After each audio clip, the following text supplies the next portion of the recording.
Thank you, Deputy Speaker. On 19 September 2023, Azerbaijani forces conducted an unprovoked military assault on Artsakh.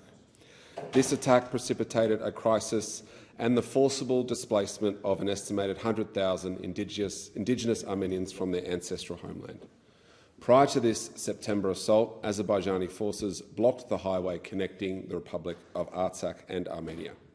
This deliberate action left 120,000 people trapped without secure access to essential supplies, including food, energy and medical resources.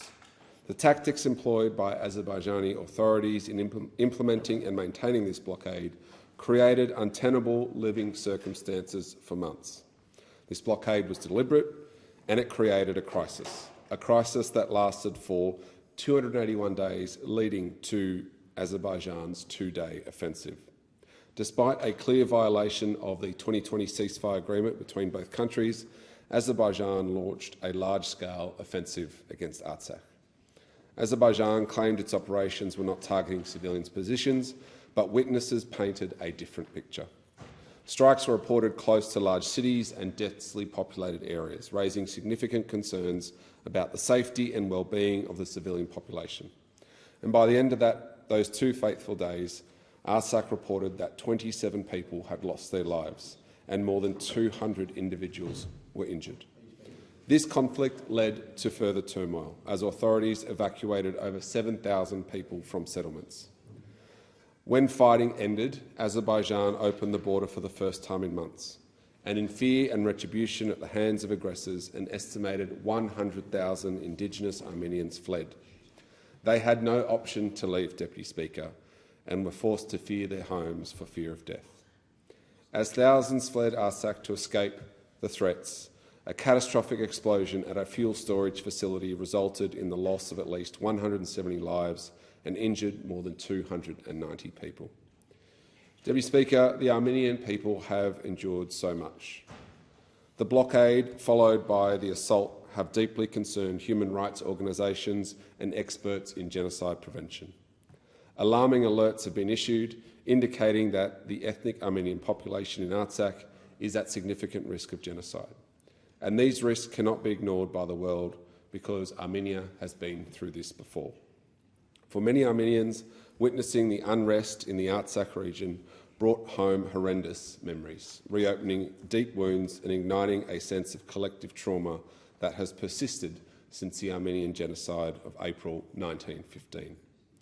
There are around 50,000 Australian Armenians, most of whom live in my electorate of Bennelong. Our Armenian Australian community makes Bennelong a better place to live. I'm proud to have a strong history of standing beside them in their ongoing fight for recognition and justice. In my former role as Councillor and Mayor of the City of Ryde, and now as a Chair of the Parliamentary Friends of Armenian Group, I've actively worked alongside the Armenian National Committee and local Australian Armenians to ensure that their plight is recognised and addressed. I have called for government recognition of the genocide in the past and will continue to do so. And in wake of the recent crisis, I've been one of many from all sides of politics to have raised the blockade and the two-day assault with government. In response, the government has condemned the brutal assault on Artsakh by Azerbaijan, and in recognising the severe humanitarian crisis resulting from this aggression, they have taken concrete steps to provide immediate assistance and support to those affected. Bipartisan calls for allocating humanitarian aid were heard, and in response, the government allocated $500,000 in humanitarian aid to the UNHCR. This funding has supported emergency relief efforts by providing essential supplies to the displaced Armenian population. Deputy Speaker, there's a lot going on in the world right now, and it's important that as representative of the largest Armenian Australian community in Australia, that their voices remain heard and these issues remain well known to the government. I see that as my most important role, and I'll continue to raise the ongoing situation in Artsakh and Nagorno-Karabakh within government for as long as needed. The actions of Azerbaijan are ongoing, senseless and unprovoked. They have and continue to cause immense suffering and displacement, and they need to know that the world is watching.